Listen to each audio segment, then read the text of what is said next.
That's the originally called which is part of a sheet. It's really floating, it's rather supporting Okay, we're gonna start. I'll tell you more about it after, but you should go see the Welcome picture. everybody, thank you for coming. I know many of you, I don't know if, I guess all of you have been here before, no. But there are some new faces that I haven't met before, but we are a nonprofit, and we've been around for quite a while. But in this recent year, we've kind of kicked off a new kind of program. So this show, I've always wanted to have this panel talk. Obviously, this is, you all know why you're here. It's about our collecting. It's about the role of patronage, right? We have 4 guests here. They are a gift to us. Thank you so much for coming. Come on in. 5 or 6 seats.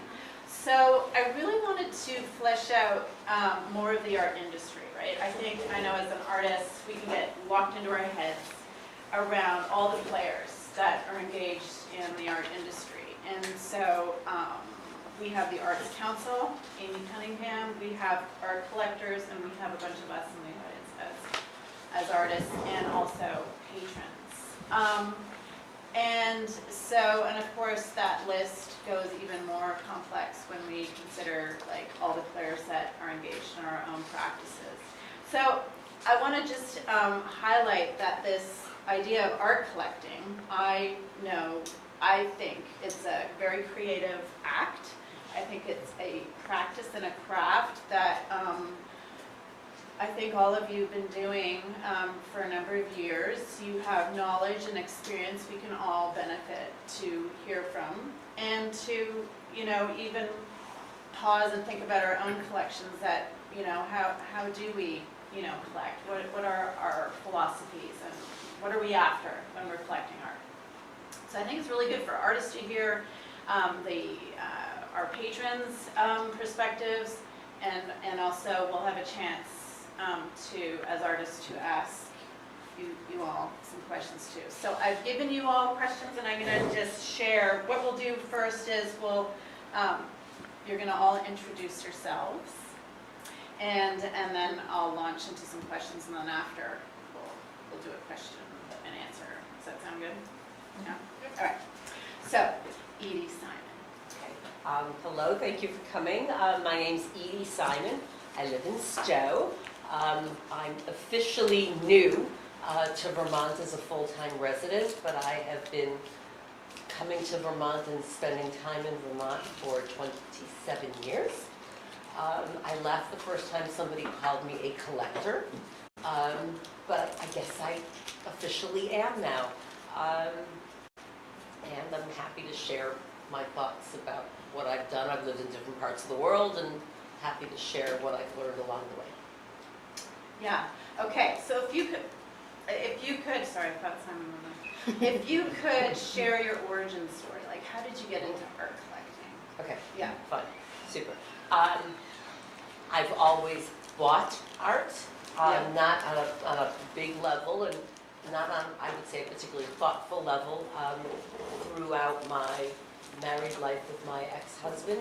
But where I really came to understand that art and studying art and learning about and living with art could be a part of my life was 11 years ago when I moved to China, because I wasn't very happy there.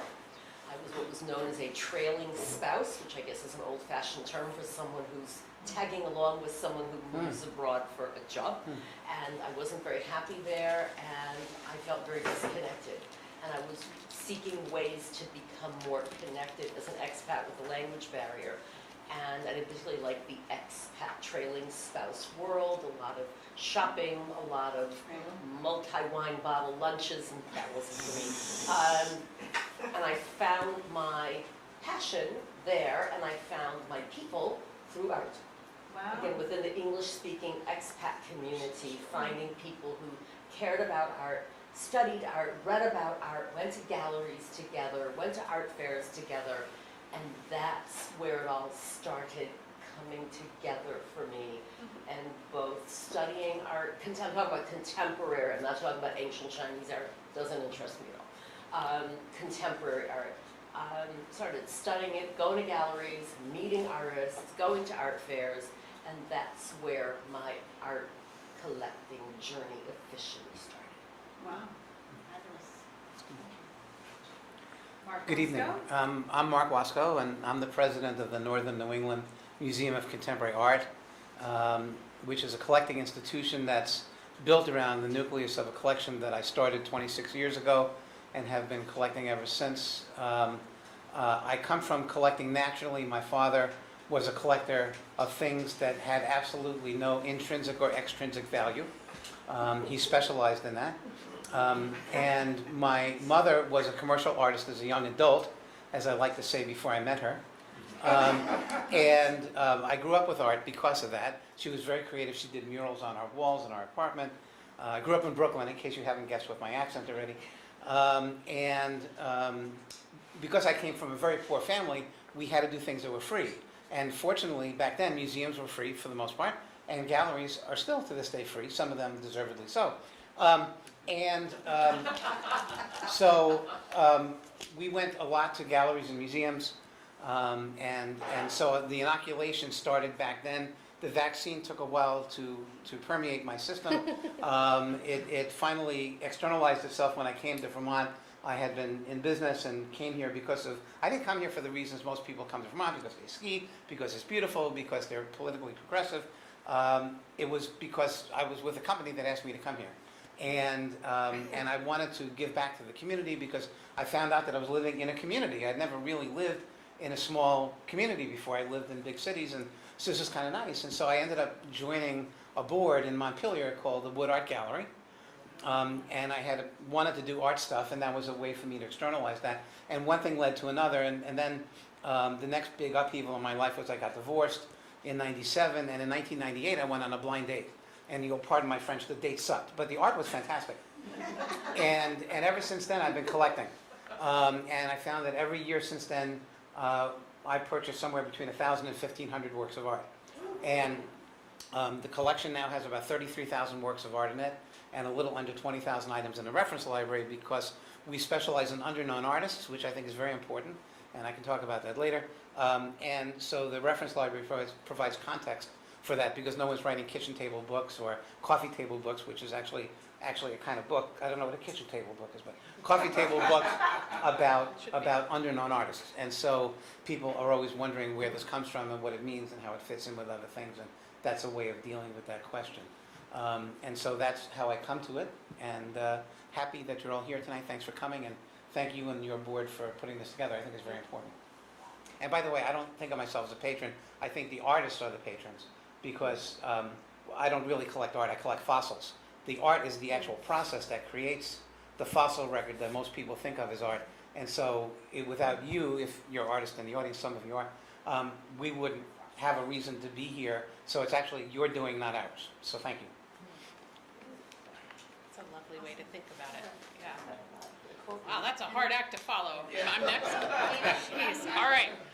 I'm the one of these things is not like the other.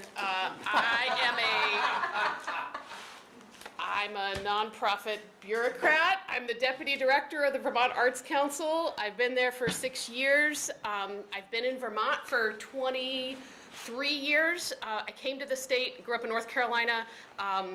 My kind of entree into this work is through museums. My background is as an educator and in museums. I came to Vermont in 2001, like Mark, not because of skiing or because it was beautiful, but because I got a job at the Vermont Historical Society and was the education director there for 6 years. And then I've worked for other statewide cultural organizations and have been at the Arts Council as deputy director for the last 6 years. So I'm here to kind of talk about the role of state arts agencies and kind of our approach to the work, the way that we invest in individual artists and think about the arts ecosystem in Vermont as a whole. I do collect various little things. I hadn't really thought about my own individual role as a collector. I'll just share that One of my most extensive and favorite collections is floaty pins that you get in museum gift shops. Do you know those? Floaty pens. The Oh, yes, the pens, yeah. Yes, I'm sorry. I'm from North Carolina. I don't enunciate my I's and my E's well. Pens, floaty pens. Those are cool, yeah. You go to like Colonial Williamsburg, you get the pen, and then it's got the little carriage, and it moves, and then you tilt it. You know, that was like I got about 150 of those from all over the world.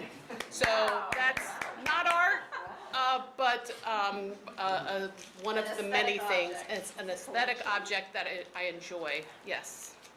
So that's me. My name is Paul Hertz. I'm a retired biology professor in a college. Moved to Vermont. Well, we bought our house. That's my husband over there. We bought our house in 2017, and I came up for spring break, and we moved Jakey's painting studio up through the barns.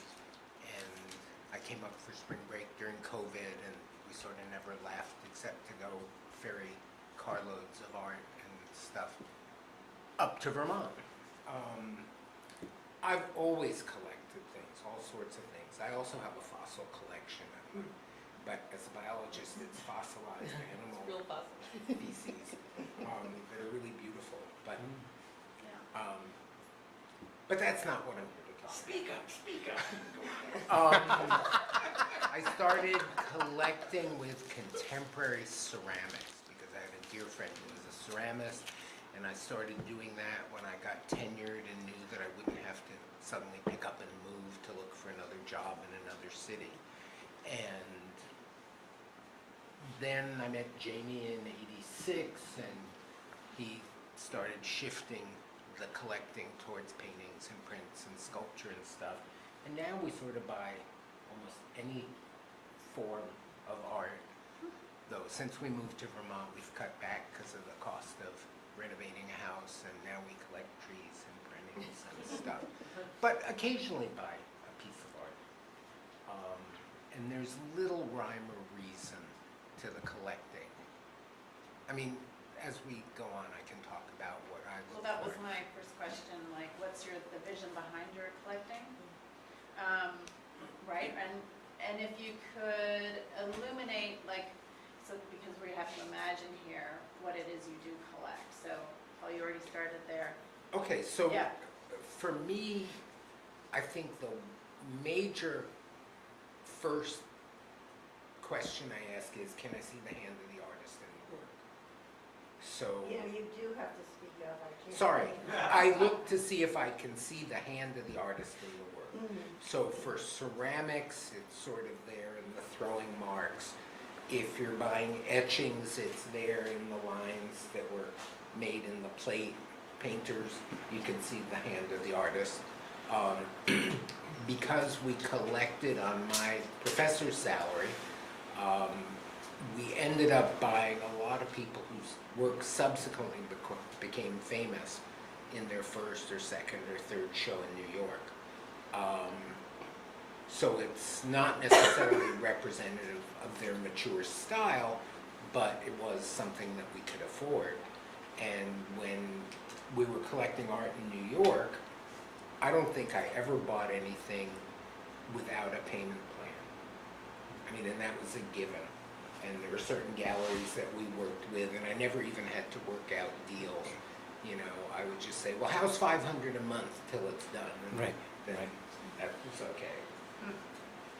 And it was sort of our biggest expense. And so do you see, but how did you know that that collection was valuable? Or you just like, when you're collecting, you obviously have a particular, you're after something, right? You said that it's the hands But of the it's not artist. with the notion of monetary value for Right. resale, Right, though there were a couple of ceramic pieces from a guy in England that we sold a few years ago for, oh my God, 25 or 30 times what we paid for them, because I was afraid, they'd become so valuable, I was afraid to even have them in the house, because if somebody knocked one over. yeah. Right. But no, it was just value to us. It's something we want to live with. We've never bought anything that we didn't want to live with. Okay. So And that that's was it. the main motivation. Right, had to live with it, yeah. And that was a challenge in a 950 square foot apartment in New York. Right. And so you're purchasing even though you don't know the artist, who the artist is, right? You're looking at the art first primarily, and that was the go-to versus, oh, I love my friend, I'm gonna buy her work. Like I've Oh, done well, we that. have bought things from people we know, Yeah, but not if we didn't love it. okay, right. Okay. Mark, what's your vision behind your 30,000 So, pieces in your museum? it all started, I guess, well, first of all, I collected many different kinds of things before coming to art. I'm sort of a serial collector. And I think I have 50 or 52 different collections, of which art and things about art are 2. But art is primarily the main thing at this point. I mean, it's the only collection that's ever eaten me out of house and home. All of the other things are very nice to sit in a drawer or on top of a table, and they're very well behaved. But, you know, you can buy one piece of art that's the size of this room, and so that creates a problem if you only have a couple of rooms, right? So you know, I've had to come up with other strategies in self-defense to allow my art to breathe, but more importantly, to allow me to breathe. So, because art doesn't require a lot of breathing. So I think it started with looking at art directly in artist studios.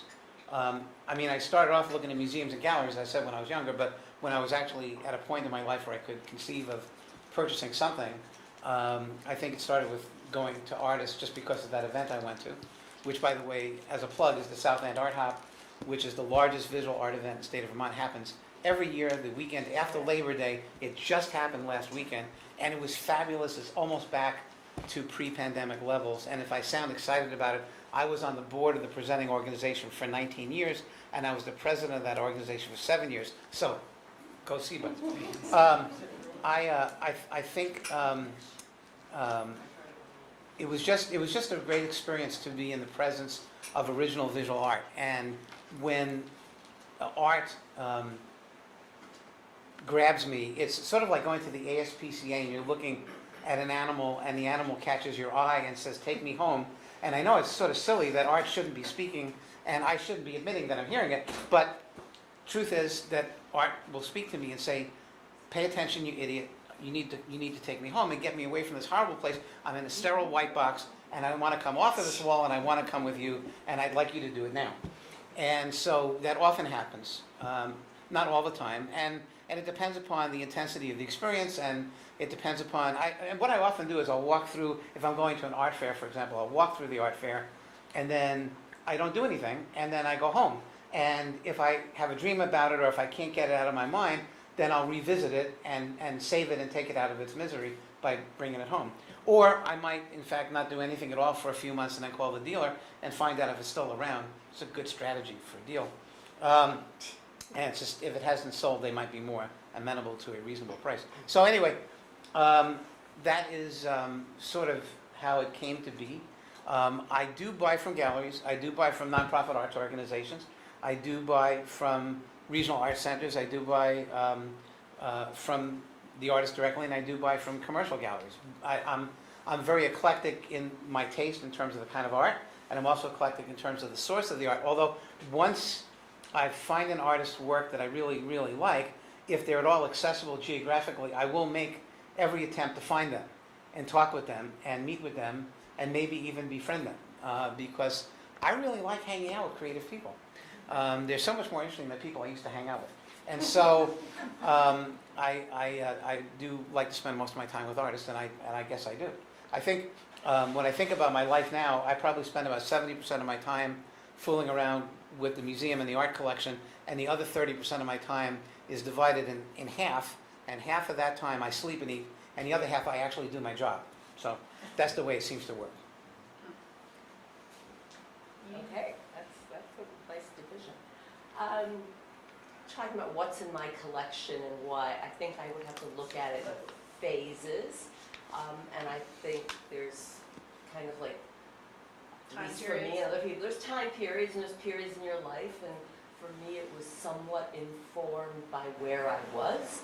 So I think the first time I actually started to collect with a capital C, as I call it, was in Shanghai, because that's when I was exposed to contemporary Chinese art at a level where, call it affordable, like tiny affordable, but, you know, go to a gallery and buy something I liked. I also became friendly, very friendly with, at that time, a very, very well-known Chinese artist, a contemporary Chinese artist who was young, was around my age. I could not afford his work and really wanted to. And his wife was an American sculptor. And they were a really interesting, you know, power duo that became good friends.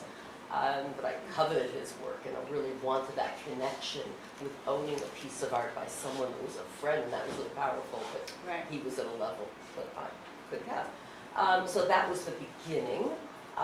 Then being in London, I lived in London before and after China. And London was where it really came together in a very different way, because I got involved with art through an international women's organization where they had a contemporary art education component. And I became like a little puppy following around the woman who ran that program. Like any event she put on, there I was. So when it came time for her and her family to leave the UK, they were American, she approached me and asked if I would take it over. I was like, what? Because she actually had professional training in the arts. She'd done her master's at Christie's Education. And then I said, I can't do that. She goes, you absolutely can. So I'm still doing it today, even though I'm not Wow. living there full time. I have a co-leader, we're all volunteers. This isn't a paid job, but we curate art programming for our members and focused on contemporary art. And I've learned a ton by doing that at a very different level. I've met artists, a lot of gallerists from some of the top London galleries all the way down to like little hole-in-the-wall neighborhood galleries. People who run artist studios, artist studio compounds, which to me, I love going to artist studios, like love.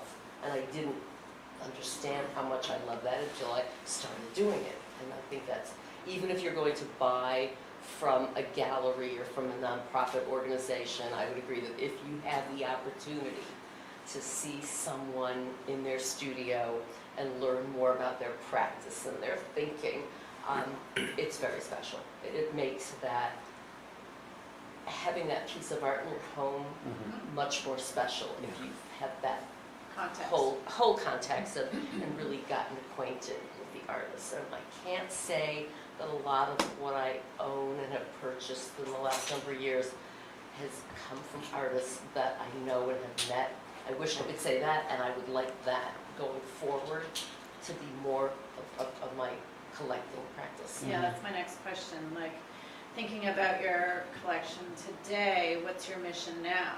I mean, you each have a substantial amount. What more could you have? I have a very strong one now going forward. I'm Yeah. really interested in the intersection of emerging artists, local artists, local Vermont/New England artists, and female artists. For me, that's become more important. And they don't necessarily need to be young artists, but if they're emerging in their art career, and I don't like to use the word patron, I feel like that's perhaps for me a little bit too elevated a term, but if I can, by my interest in them and by my investment in their work, Support can them. help support them and can support their growth as an artist, I think that's a wonderful place to be. Yeah, that's certainly very helpful, you know, to have that kind of, it's a kind of like I don't know if you see it as a kind of service, but it is enormously, you know, generous. And, you know, obviously we can't exist without each other, so it's once again, it brings into this perspective of the interdependence, how we all need each other in this industry. Okay. I haven't got a sense of, I mean, I do have a sense of what you collect, each of you, but yours is really extensive. Mark. So when I visited your collection, there are three-dimensional works. There are, but less installation works. So you've got That two you see, dimensions. that you see. Oh, okay. 2 dimensions, 3 dimensions. Like, can we got to go on a tour. Basically, we have to come and Oh, yeah, sure. and go on a tour. to Everyone, it should be a rite of passage for any Yeah. Vermont resident, yes, Yeah. yeah. And what would your mission now be? So, I Because mean, you I'm no mentioned- longer like just an eccentric guy collecting art, I'm running this institution. So Yeah. the institution has several different goals and activities that it's pursuing in support of its mission. So for the sake of this, I'll make it simple, there's two prongs basically. One is the identification, the promotion, the elevation, the exposure, and the pursuit of recognition of underknown artists. Right. So that's one thing. The second thing is we have a programming arm called the Northern New England Artist Legacy Project. The Reader's Digest version of that is to prevent great art from becoming part of the dumpster of history. There's a lot of different elements that make art successful or important, and only one of them generally is what turns the tide at the end, which is the economic, pecuniary nature of the work. If the artist has not been able to create an extra $12 to $20 million of net worth, they can't have their own foundation, or at least it won't be sustainable for very long. So, but there are many other reasons, and really good reasons, why the art is significant. Could be creative use of material, could be pioneering, could be something that later is something that artists are looking back at and doing something significant. It could be relational to the social mores of its time. It could be a new creative use of a particular instrument or medium in a way that's never been done. But it could be a lot of different reasons. Aesthetically, it could be brilliant. It could be a lot of different things. But if it doesn't have that financial element, that art is just going to go away. It's not going to be part of the conversation anymore. No one's going to be talking about it. And in my opinion, the world and the cultural continuum will be a lot less rich and a lot less complex as a result of that. And I think that's unfortunate. And this is particularly a problem now because the last two generations of artists that are not digitally literate are dying. And so when they're gone, the footprint that was their existence is going to be blipped out. And so one of our missions is to try to preserve somewhere between 35 and 75 legacies, artist works, set of works, oeuvres, that we deem significant for whatever reason, and we're working on trying to come up with some kind of 5 or 10 bullet point thing that defines that, because that's challenging. And we have 3 or 4 that we've done and we're doing, and we're moving along, and it's really ambitious, and it's, if there ever was something that could bankrupt me, this would be it. But I'm hoping that, we're successful in community building and that we drive funds towards us to enable us to do that. So those are the two raison d'etres. Paul, what would you say your mission is at this point, too? We're not really actively collecting a lot of new art. When you see your collection, though, right, and then you see new art, do you start to think, oh, Yeah, that would occasionally. add, right? Yeah. Like, that fits. It's actually, we don't really have a preconception of what we want the collection to be. It's really a lot of impulse purchasing. Though when we were in New York and things were... I can't help it. You gotta Since type it's it. a joint collection, can I please interrupt No. for 1 minute? Go ahead. So we will occasionally come across somebody. We met, this kid who had work in a gallery in Jeffersonville, his mid-20s. So we bought a couple of his pieces. They weren't a lot of money. They fit perfectly in the landscape theme. But, see, you may be thinking Can I go on now? Can I start? Yes, but I'll give you a time limit. Okay. So, I'm a painter. My name is Jamie Rauschman. That's him over there. We've been together for almost 40 years. And when I met Paul, he was collecting ceramics, as I've told the story many times, and I realized what he was spending on pots, we could be spending on painting and sculpture. And I wanted to do that because I was an artist learning about art. And from my point of view, everything that we bought was something I wanted to look at and learn from. And at age 72, I've sort of digested what I need to digest, and my art, my own painting practice is sort of going on its own.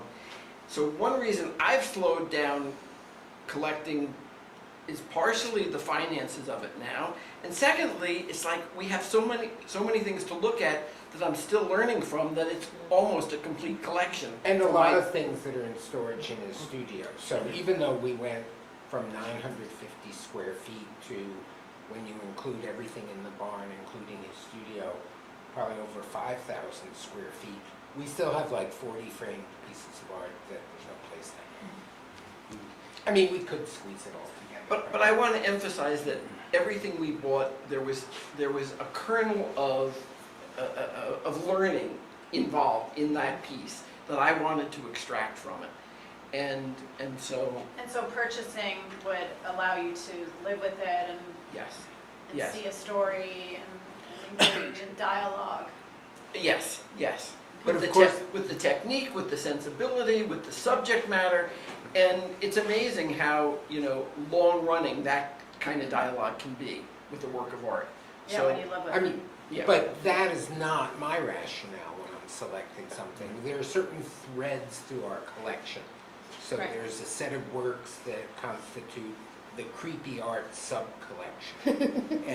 and so, you know, then something that's really creepy will catch my attention when we're out looking in galleries or whatever.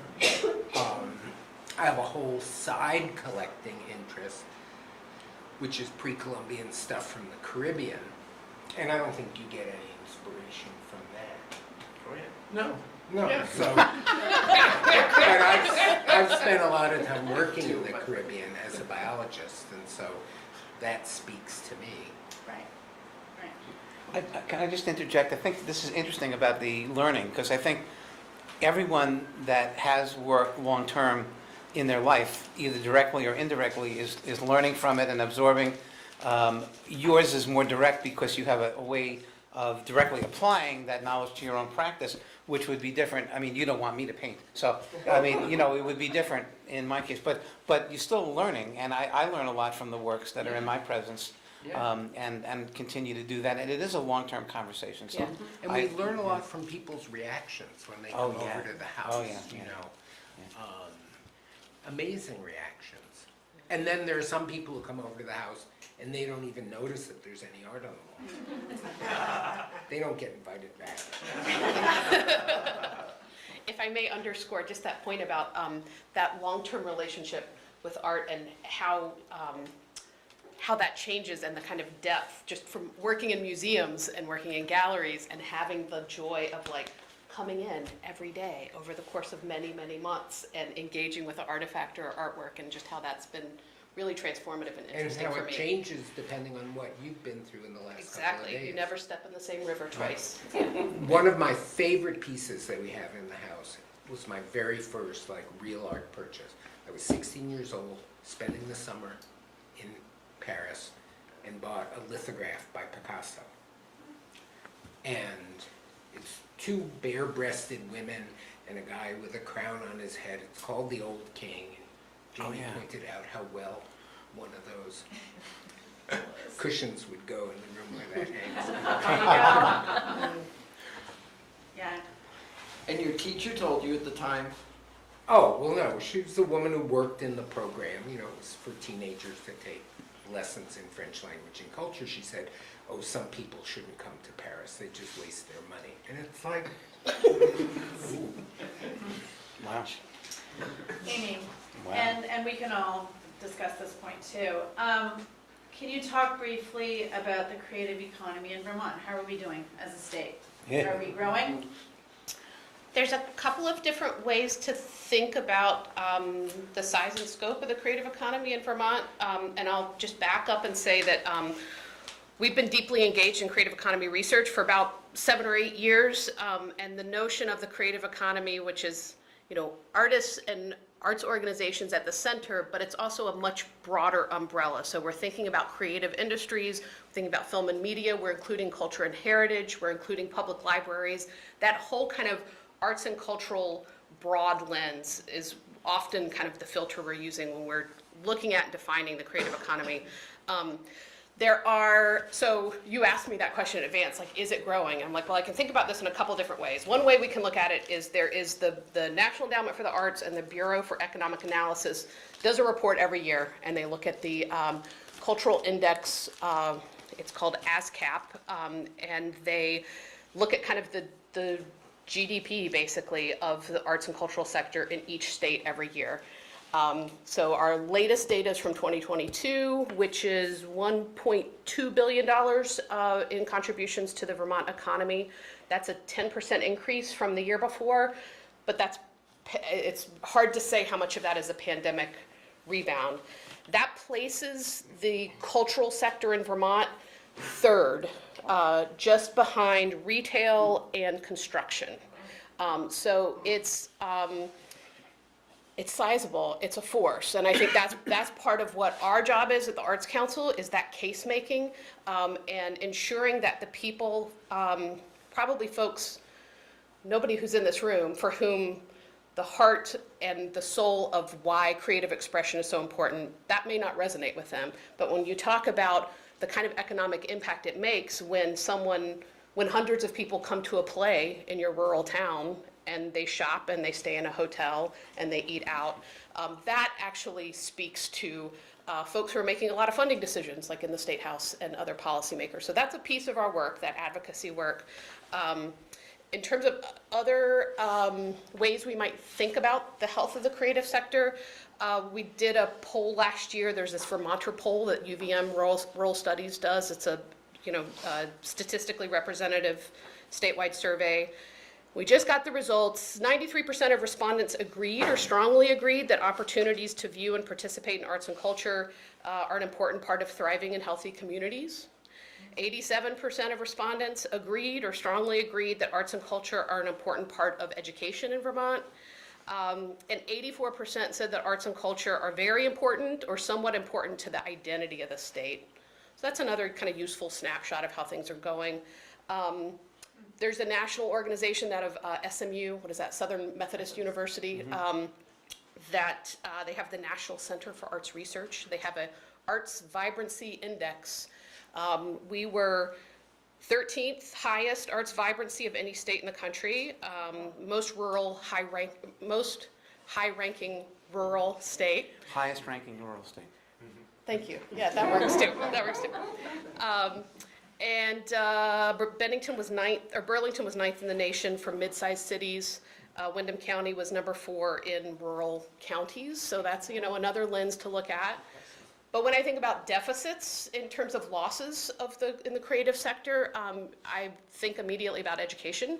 And we know that given all of the financial stresses on our K-12 public education system, we know that arts education is bearing the brunt of some of that, and we're very concerned about that as an organization, and working closely with arts educators and trying to get a kind of baseline on how we're doing in that regard.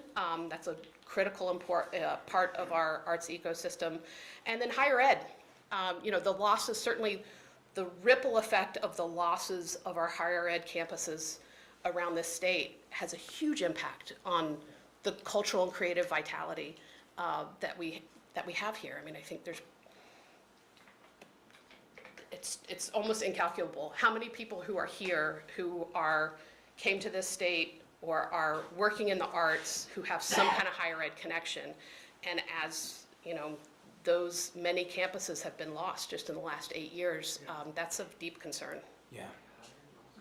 There's another issue, which is, specifically in terms of visual art, which is my interest personally, and our interest as an institution. If you're a musician and you're not so good, you can play at weddings and bar mitzvahs.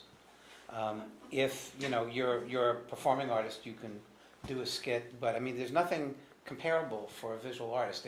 You're either a rock star or you're doing something else to make money. And every system has supply and demand, And one of the things that Vermont has a lot of is supply. And it's not only Vermont, I mean, the whole world, there is an oversupply of art. And what galleries do in the real world is to make it appear that the supply is much less, and they also try to focus your attention on the few artists that they want you to pay attention to. And they do a very good job of that, and that's why they're successful. But in the real world, there's a tremendous supply of art, and in places everywhere, but particularly in Vermont, there's not a huge demand. So in America, unlike Europe, the primary part of the economy is private, that supports art. The public support of art in the United States is anemic, and it's even more anemic in Vermont. But unfortunately, the private support is also relatively anemic in Vermont. And so that's a real problem. So there's a lot of people here with tremendous talent, tremendous creativity, and they're doing other things because they need to do other things to support themselves. So I see that as a huge problem. Education publicly is a problem, but there's a lot of private art education groups and individuals, which always surprises me. One of the things I've discovered is that a lot of those organizations have a hard time filling the various slots for their classes. So even though there's a lot of people offering this theoretical deficit in resources, it's hard for them to get traction because people aren't signing up for those classes. And a lot of times, something like 1 out of every 3 or 4 classes ends up not happening because they're not fully subscribed. And so I think that's an interesting factoid that somehow has to get plugged into that model and be dealt with. I'm not sure how that would work, but Yeah, because if there's a deficit in the schools, and there's also a deficit in these extracurricular opportunities, like what's going on? well, I mean, it's not so much a deficit in the extracurricular, it's a deficit in the marketplace of people wanting those activities. So that could be a separate educational problem. Right. Trying to get people to understand why they need it, why they should want it, et cetera. So, but I do see a real issue in Vermont in particular, but in general, with having enough, there used to be, when I was a child, there used to be these matchbooks, and you'd open it up and it would say, become a tractor trailer driver like this guy, earn $35,000 a year. It was a big thing, right? Remember that? Some of us of this age. Well, it's sort of like that with artists. There's this huge oversupply of art in the world, and yet, it's hard to sell. And yet, people don't see, hello? So I'm just thinking that there should be some synergy between Amy and Mark, that one of the things that Vermont lacks is a real good public art institution where people can go and see contemporary art. A Mass MoCA of Vermont. I understand that you have this fabulous collection. I'm working on that, yes. Well, I don't know where it is. I can cure that momentarily, yes. Okay, and But no, it's a nascent organization, so I understand that problem. There is a but really... this is how you feed an appetite for collectors and for people to want to learn about art. You have something in the public sphere that draws people in, that's a place you want to go. What the Rebels just did in Washington, D.C., in a totally undeveloped neighborhood, creates a whole playing field for artists and collectors and Okay, I have to speak to that because I used to live in the Boston area. And I distinctly remember when the idea for Mass MoCA was first broached, it was laughed at. It's like, you want to do what? And you want to do it where? Exactly. You got to be kidding. North Adams, Massachusetts, I mean really the armpit of the state, excuse me. And it has become such a driver. Yes, the Berkshires always had arts, let's be honest, but it's a totally different kind of art than the experience you're getting at Mass MoCA. And yes, it's near the Clark, but that's a different experience. But Mass MoCA has become a driver. There's places to stay, there's restaurants, it's people drive, weekend trips or a couple-day trips from the New York area specifically because the programming they're doing. There's Yes. no reason we can't have that here. That's right. Absolutely no reason. There's some scale issues, though. I mean, in all fairness, it's really hard to get things off the ground in Vermont because you take a place like North Adams, which is in the middle of no place and it's a nothing town, but within minutes, there's hundreds of thousands of people. there are barely hundreds of thousands of people in the whole state of Vermont. My joke is that there's not enough people to start a fire with here. And so it's an ongoing challenge, and the available funds, I mean, they're available, but the fungible available funds are very small. And the economies of scale are such that in order to do something at a reasonable level so it catches attention, it would be out of scale for the area. We're trying to work around that somehow. But I will say that, just to give another plug, there's a fantastic museum in Vermont, although it's barely in Vermont, the Brattleboro Museum and Art Center. Is probably the best run art museum. This is being taped good. It's probably the best run visual art museum in the state. And they have excellent programming, and they really do a lot with contemporary art of all sorts, both known and underknown. And they have a very active programming there. So we do have something, but it is geographically distant from some large percentage of the state. It's not in the center of the state. But other than that, it's pretty fabulous. I'll mention on the topic of Mass MoCA, just in terms of kind of arts ecosystem, among the many things that they do is offer some pretty interesting support for artists, including they have an organization that's kind of a side to their work called Assets for Artists. And we've just been able to sign on with help from a USDA Rural Business Development grant to bring those professional development services that Assets for Artists offers and make it available to Vermont artists. Cool. That'll be out in our new e-newsletter coming out on Tuesday. You can read all about it. So it's It was out in an email I got a few weeks ago. that said it was coming, but now it's open. No, but it was already open. I already signed up for it. Okay, good. I'm not sure how that happened, but that's great. Yes. So just in terms of, the way that these institutions have a ripple effect of support for the artist community as a whole, I think is Definitely. worth noting. They also have a great residency program, too. They do. Yeah. Okay, Amy, do you think the council, in all of the support that you give, right, throughout the state, do you think it's operating under a particular premise, right? Is it diversity, equity, and inclusion? What is driving the council in its support?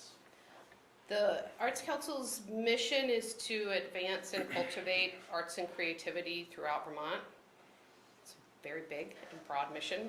As the state arts agency, there is a state arts agency in every state and territory in this country. The premise for how they're structured is that the National Endowment for the Arts pitches in a certain amount, and they require the state to match that dollar for dollar. So that's kind of the kernel of the money we have to invest and make a difference. We are the only state arts agency in the country that is incorporated as a nonprofit and not a part of state government. That affords us a great amount of flexibility.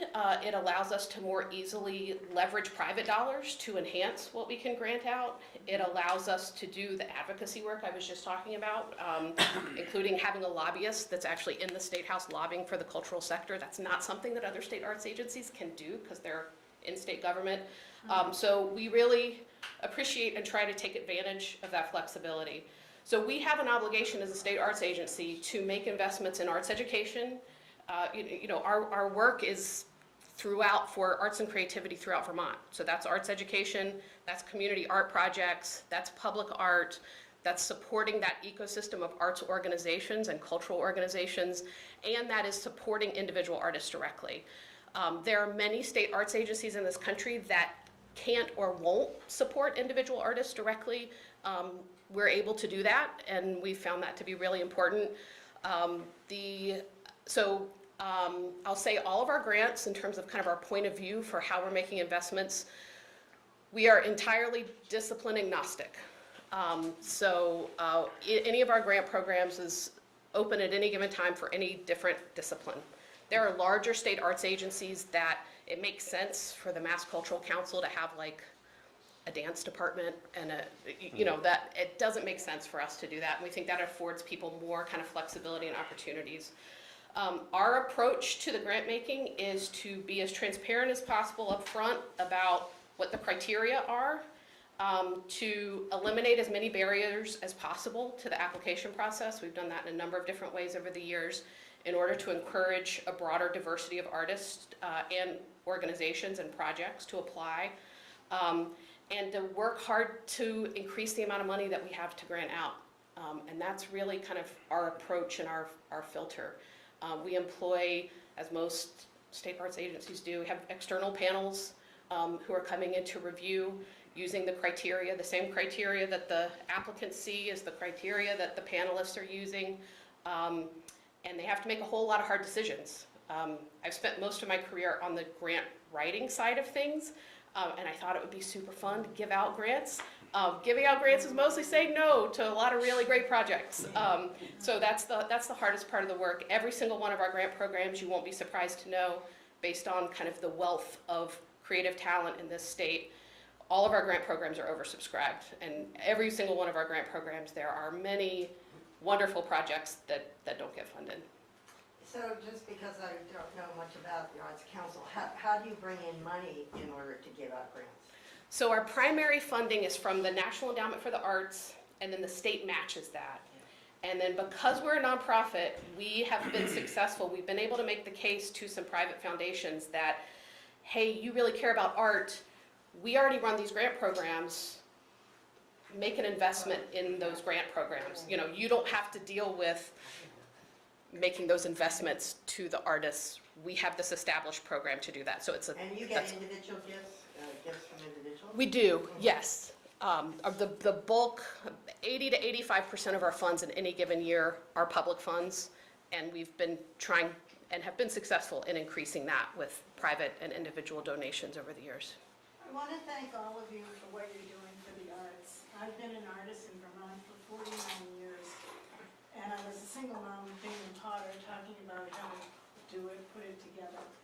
I ran the craft fair for 5 years. I did not have a gate because I felt empathy for the artists, and that money was going to come out of their pocket. And now it's very successful. I don't run it anymore, but they're doing great, and I applaud them. But I started another exhibit in Massachusetts called Studios Without Walls. It's our 25th year. And we're not a nonprofit, but we have a fiscal sponsor and we get grants. And one of my models is that I give the artists honorariums. Because and also it's in a very fabulous area right near Fenway Park in an Olmsted designed green space. It's free, it's up for almost 4 months, and we get thousands of visitors. And the thing is that the artists are all terrific. Yeah. They're real artists, they exhibit all over the world, and then people get to come.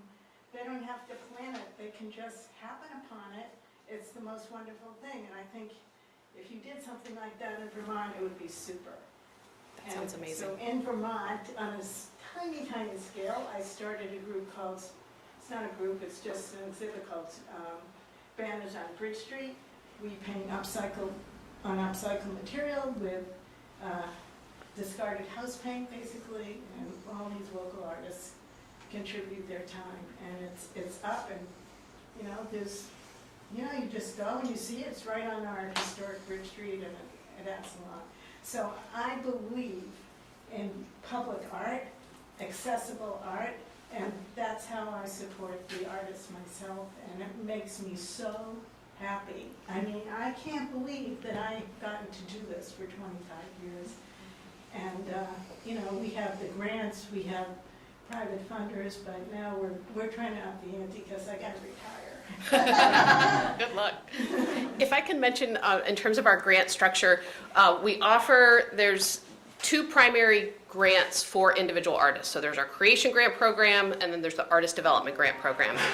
But beyond that, implicit within all of our other grant programs, which are for nonprofit organizations or municipalities or arts projects, is the requirement that you talk about how you compensate the artists, they are grants, teaching artist grants, for example, artists in schools grants are grants for a school to pay a teaching artist to come in. So there's the direct individual artist grants, and then there's the ways that those other grants to organizations and schools and municipalities support artists directly as well. So what advice would you give to an artist trying to sell in Vermont? I would say that, and I give this advice all the time, I would ask them the closest area to Vermont that really is world-class is New York City. And so I advise artists to go to New York City and invest a week or two and go to every gallery they can go to. And, I mean, it depends on what their goals are, but if their goals are to have economic success, I would say go to all the galleries that they can go to and try to determine which galleries have programs that they can imagine their work fitting into. And not to approach the gallery at that point in time. And not to talk to the gallery about their own work at that point in time. And when you find the gallery, make a short list of 5 if you're lucky, or 10 if you're really lucky, places that you think, but make sure they don't have an artist that already fulfills your ecological niche. Because if they do, they don't need you, they already have that one. So, but try to find something that's asymptotic to what you're doing, and then stay in contact with them and visit openings and go to shows on a routine basis. And then after 6 months or a year has gone by, and hopefully you're not bankrupt by then send information to them. Say, I've been following your programming. I really like what I'm seeing. I've got this feeling that there's some overlap between your programming and my work. Would it be okay if I sent you my stuff? And then send it to them. Galleries really don't like to be presented with artists' work in their gallery if they haven't accepted it already. And they definitely don't want you to bring a portfolio and open it up on their desk while they're trying to conduct their business. So, you definitely want to do it that way. Do it behind the scenes. But do it in a way that stands out. So when you send the envelope, maybe covered in tin foil or something so they pay attention. Because any gallery that's at all successful, or at all, in a major urban area is going to have 2,000 to 3,000 submissions a month. And so they're not going to, the way that they make decisions isn't about which art is the best, because there's, like I said, there's an oversupply of art. So what they do is they look at the art and then they go, do you know this person? And they talk to the artist that they're already showing, or they talk to people they know, and they try to find out if someone knows that person, because one of the criteria is this person easy to work with? Are they a pain in the ass? Are they the own business prevention department? What do I need to know about this person, and can I work with them? And then the quality of the art is obviously important, but and the nature of the work is important, but those other factors, those other ineffable factors that go with it are really significant too. So you're really saying that any Vermont artist that Should wants go to to go New York. somewhere should go to New York? Well, I was told this a long time ago when I first started thinking about art seriously and collecting, and I didn't like it. I kind of threw out the idea immediately. But over time, it's now been 26 years. That person was really right, and she said, one of the original underwriters of the Outside Art Fair, and she told me, anything. Actually, she started off with the word honey. She goes, honey, anything that's of any value that's at all in this neighborhood geographically, if it's really good, it's going to end up in New York at some point. So that's turned out to be true. Sir? I would add to that. I mean, I sort of agree, but I also think you can go to a gallery, whether it's New York, Montreal, I mean, depending on the gallery. Yeah. Go to gallery New York, Boston, Montreal, and just ask, are you taking, where do you look at artist submissions? Are you looking at new artists? And then they aren't pissed at you, but sometimes they'll direct you. Oh yeah, you can, if they're a gallery that's, super blue chip, yeah, that's not going to work at all. But if they're, if they're in Queens and they show some emerging artists, they won't mind having that conversation. Generally speaking, I don't agree with that, and I'll tell you why. Because 90% of the time, if you ask a gallery if they're taking new artists, they'll tell you they're not. Because it's just a way for them to finish the conversation and move on to something else. What you want to do is show them work that, when a gallery is interested in work, they'll take it on. And I've seen this, I've been there when it happens. They've just told someone they're not taking any new stuff, and then they say to me, come in the back room, I want to show you something. You won't believe what came in today. So I think you do both. I think you do both. But I think you absolutely will be more successful creating a relationship and then showing it later, Yes. rather than. But occasionally, I mean, as an artist, they'll say, I've submitted work that in that cold technique. Yes, And yes. it's worked out okay. Yeah. At not, at an okay venue. Right. But you can't walk into. If the gallery is successful selling the work, they're not gonna say they're interested in work. If the gallery is in a far neighborhood in Queens and they're not showing a lot of stuff, yeah, you're right. But I don't know if I was an artist, if that's where I'd wanna, I could do that here. I don't have to go to New York to do that. Anyway, but I'm not suggesting that you not show here. I think artists have a responsibility to support the communities from which they come and which have supported them on some level before they get to that exalted position that they got to if they did. So I think it's important to support the local art economy, whether it's economic or otherwise. And I wrote a white paper about that. But I think that if you really want to be successful economically and critically, you need to escape the gravitational pull of Vermont as an artist.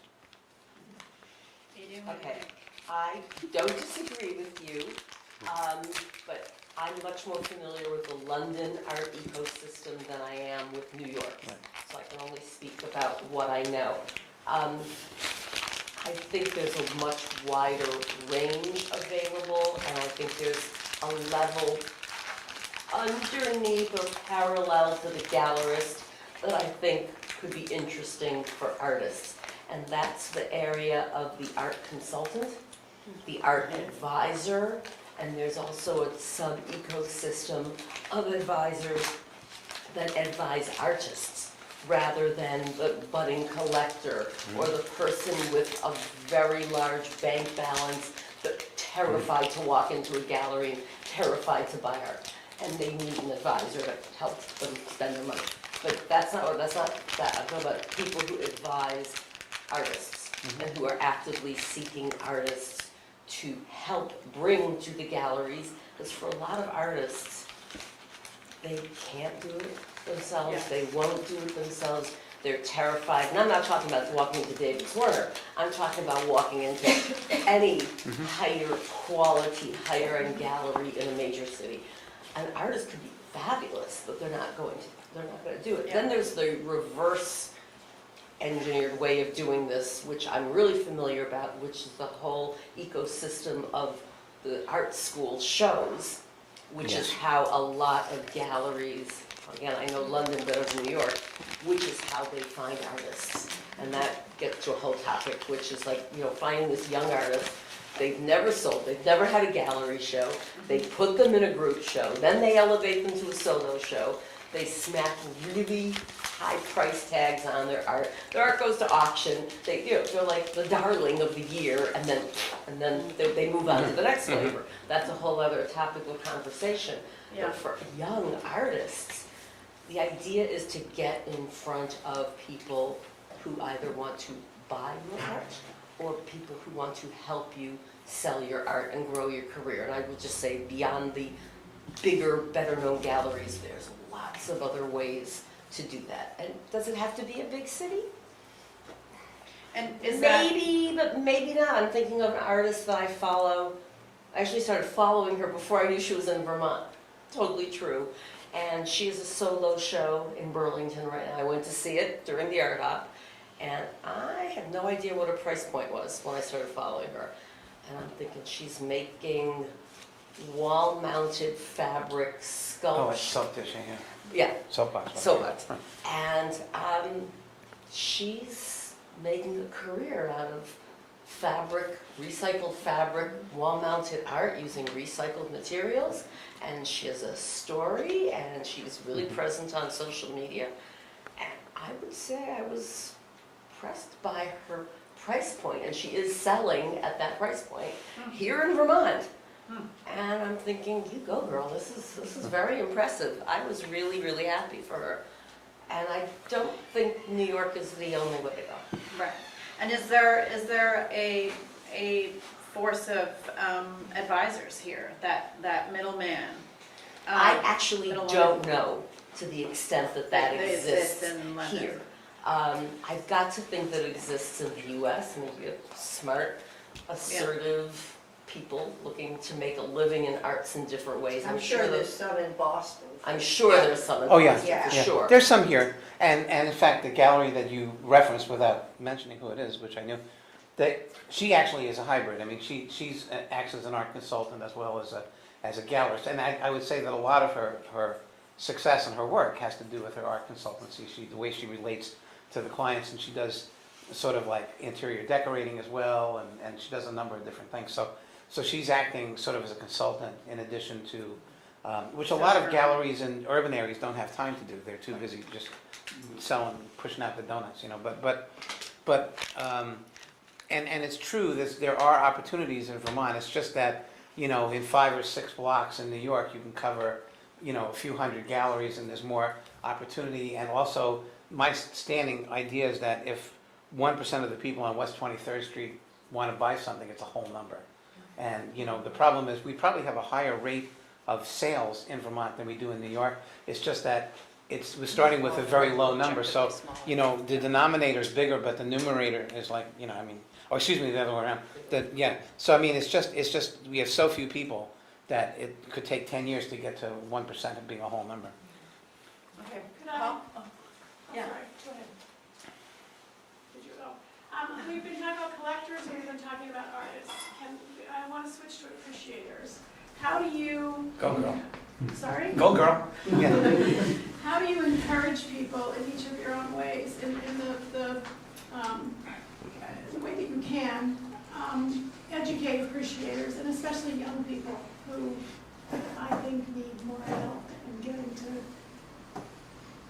understand how art can affect you, how art can feed you, your soul, kind of thing. How do you? Is that Back to arts education. I'm going to answer that, Paul. Art appreciators. I mean, How do you encourage art appreciation? we do it by showing people stuff in our collection. Yeah. But we don't encounter that many young people.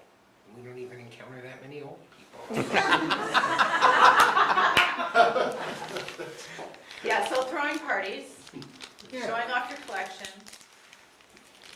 Well, I'll throw Yeah. out something else. Both Paul and I happen to sit on the board of the Current, Yeah. which is the Contemporary Art Center in Stowe. Something that we're doing this year, that you know about, that I'm very proud to be a part of, is we've launched a series of art tours. And anybody can go on an art tour. You do not have to be a collector. You do not have to have a lot of money in the bank. We're not asking you to buy anything. We're just asking people to be curious and come along and see what's, if not in their backyard, in their regional area. Yeah, it's And awesome. we've brought people to the valley, and it's been super successful. We brought people to Barry, and that was amazing. And then we did Studio Place Arts in Barry, and then we went to an artist studio, a sculptor studio. And, people don't often have the chance to visit their own an artist studio, so that's super exciting for people. This coming week, we're taking a bus full of people to a private outdoor sculpture collection in central Vermont that's open to the public, but it's a private collector's vision.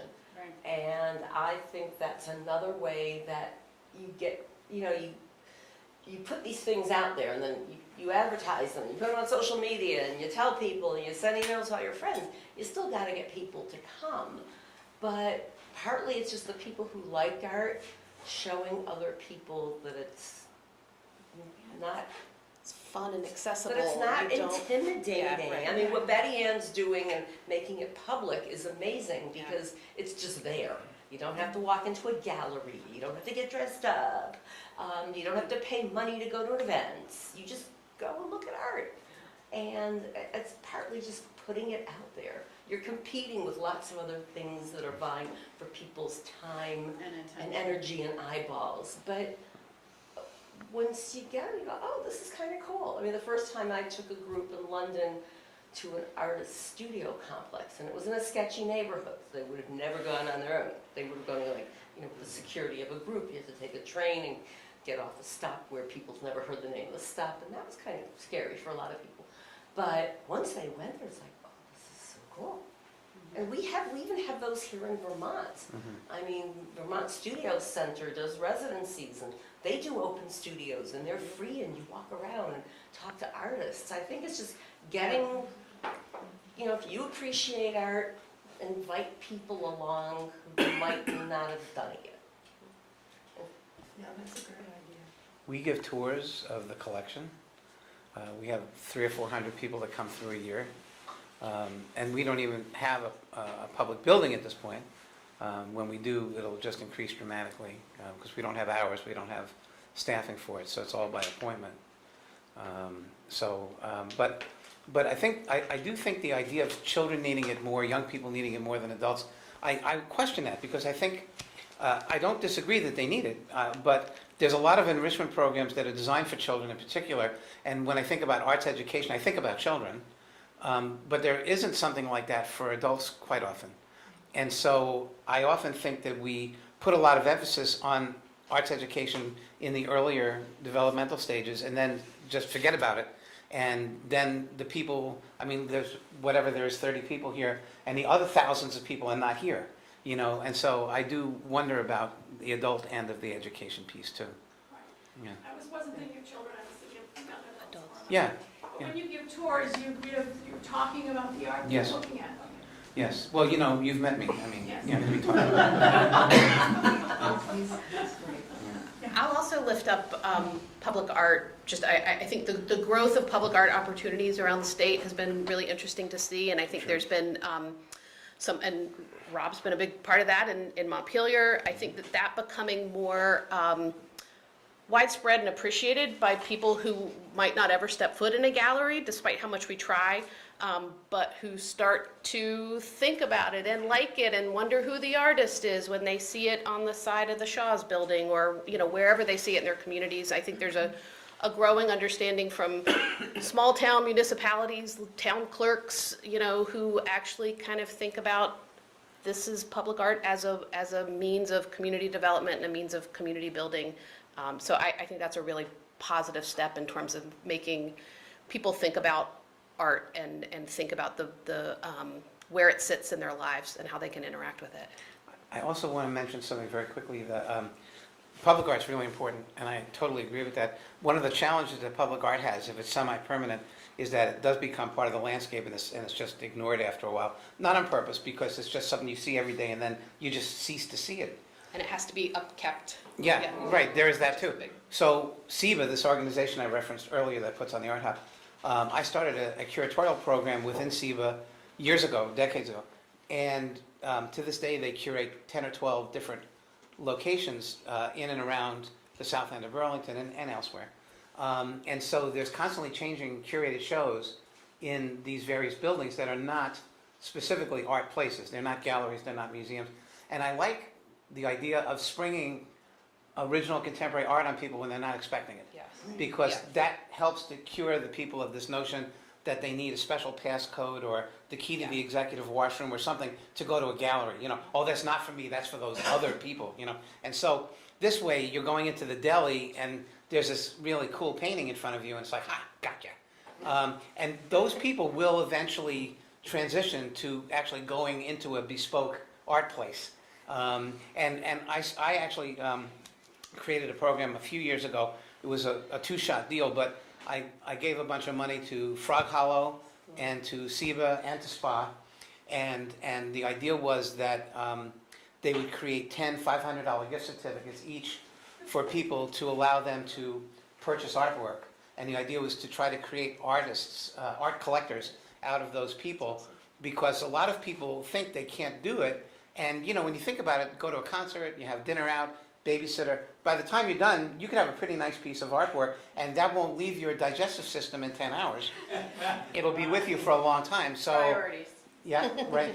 And so I like people to think in those terms. And we did create 3 collectors out of that. It was kind of cool, yeah. Okay, can I add to that? Just quickly, Amy, to your comment about upkeep, we were at Lemon Fair and we came across a guy who was weed whacking around the base of the monument, or a sculpture. Turned out the guy who owned the field and had all the art there. Frank, yeah, Frank's keeping up his art. Doing that. To your point about, $500 gift certificates, the art world, the art ecosystem has a problem. Because people who aren't involved in art in one way or another. What do they read? They read the headlines in the New York Times and the Wall Street Journal, magazines, about the Price records, yeah. the record-breaking auctions in New York and London and Hong Kong. This, yay. Which one is that? Okay, oh, I love that. Oh, I like that. Okay, it doesn't even have to be poor. You don't have to call yourself a collector. There's fabulous, original, contemporary art being made all over the world, at prices that aren't in the millions or even hundreds of thousands of dollars or even tens of thousands of dollars. That's right. And most people don't know that because if they don't visit galleries and museums and artist studios and other art places, all they know is what they read in the Times and the Journal and the magazines about these auctions. And it's like, art equals expensive. Art equals not for me. Right. That's not what I can, when they go to original art, Exactly. that's not a world that I'm able to enter because that's for billionaires. And that's just not true. Yes, you're not going to get a Picasso or you're not going to get a Jeff Koons or, you know, fill in the blank artists. But okay, yeah, I agree, Jeff Koons, yes. But you can own original contemporary art for the price of anything else, absolutely. But people don't know that, and I think it's partly the art world's fault because they focus on this level. Yes. Right. Have you all been to our photography show down at the Red Barn? I've been to the watercolor show, and I've been to a number of shows, but I have not been There's a to the great photography show. photography show down there now, Okay. and that's not high-priced stuff. Yeah. You can go after this and have pizza. Sounds good. I have a question. So, what's your criterion? Like, artists, we have rules, we work within boundaries, right? We have parameters when we set about making something. For the art collector, what's your criterion for evaluating, you know, a piece of work that's valuable? Like, how would you value a work of art? What's your criterion? You mean in terms of price? No, Or but just it- value value. as something you We want? value to ourselves. Value to yourself. Like, Potential what's your purchase or something lower? Well, you might, so some of you might think, oh, you know, if I get so-and-so's, if I get Glenn's work, I know that it might be in your criterion that that's gonna appreciate, you know. Oh, yeah. Or, Oh, yeah, definitely. It might, you know, I just sort of wanna get a sense of how do you make those choices? It has to talk to you, Right. and you have to think it will continue to speak with you, and that you'll be on good terms for many Good years terms. to come. Right on. You know, do you want to look at it when So it's you're lying gut. in bed? So it's like your gut reaction. Yes, and then the first question I ask is it made of material that will self-destruct? 'Cause Good that's, question. you know, Yep. getting involved with conservators and stuff, it's like, Inherent vices. I know often the criteria is just buying things you really love. Mhm. And I don't know whether it's a commercial criteria or whether it's an economically sound criteria, but that's the soul of a collection, I think. but it's economically sound if you can afford it. And maybe you can afford it if the dealer will let you pay it off over 6 months. And sometimes even if you can't afford it, I've been known to do that. For me, I've never been concerned about the economics. Not because I have so much money. In fact, I have way less money now than I ever did because of all the art buying. But I'm happier, and there's no complaints. I think I've bought things that I liked, and in the beginning, I bought things organically. Like if I saw your work and liked it, I'd buy 8 of them, and then I would go to hang them, and I wouldn't hang 2 or 3, and I'd realize I don't really like those 2 or 3 as much. And so over time, I've decided to make that process of selecting up front rather than after I bought it, which sounds very reasonable, but it didn't occur to me originally. And so I'm more selective.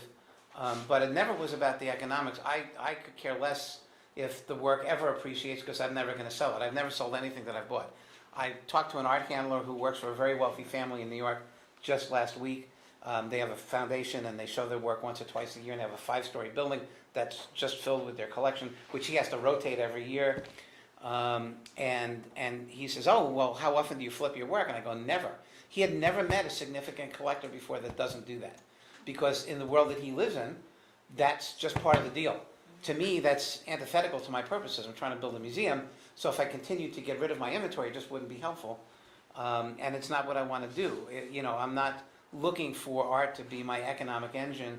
I've told people all along that I have a great relation with art. I've never expected her to pay for anything, and we're all happy. And so we're on good terms. You know, I've bought things that I've liked, and then now my criteria is that it has to engage in a conversation with the other works, so that there's some kind of a bridge and that there's some confluence, because it's just too easy for me to start new conversations, and at a point now with 33,000 works, I don't want to do that. I want to make sure that the work is additive to the depths that already are in the collection.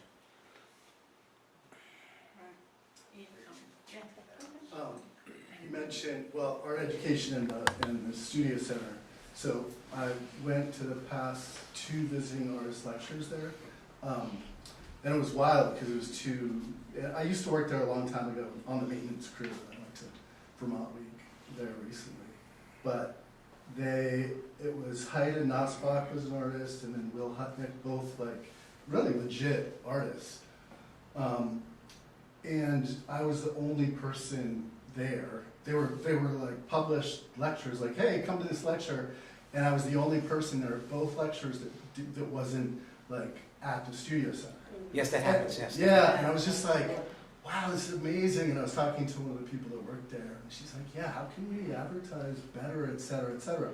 And so a few different things that interest me. One is, part of the reason why I went is because I'm interested in contemporary art and I'm educated in it.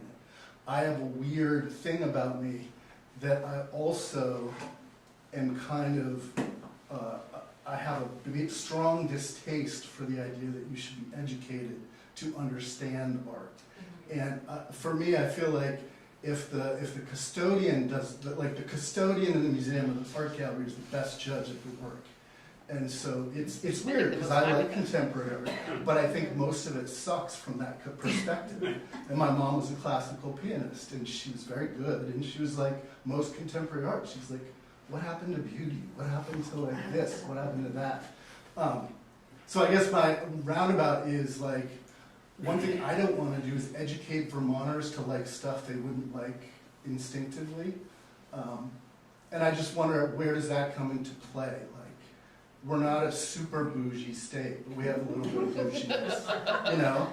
We have like, pockets of booty. We have pockets of bougie, but like, I don't know what my question is, but any thoughts on that? I think it's dangerous to not introduce people to new ideas, and you should let them do what they're going to do with it. But instinctively, people tend to go. You know about Komar and Melamed, I'm sure. These 2 conceptual artists, and they put this book out. It was the end point of a project that was called "The Greatest Painting in the World," and then the other side of it was "The Worst Painting in the World." You know about this? No, I don't. And so they found out, they did surveys in every major country in the world, and they discovered the criteria that people judged. So the greatest painting, which was an amalgam of every country's ideas, was a landscape, and it had a lot of greens, and had blues, it had some water, and it was a lake, and there weren't a lot of people, but there were animals, right? The worst painting in the world had red overtones, and it was completely abstract, okay? So people left to their own devices will generally not gravitate towards real abstraction, maybe abstracted realism, but not abstraction.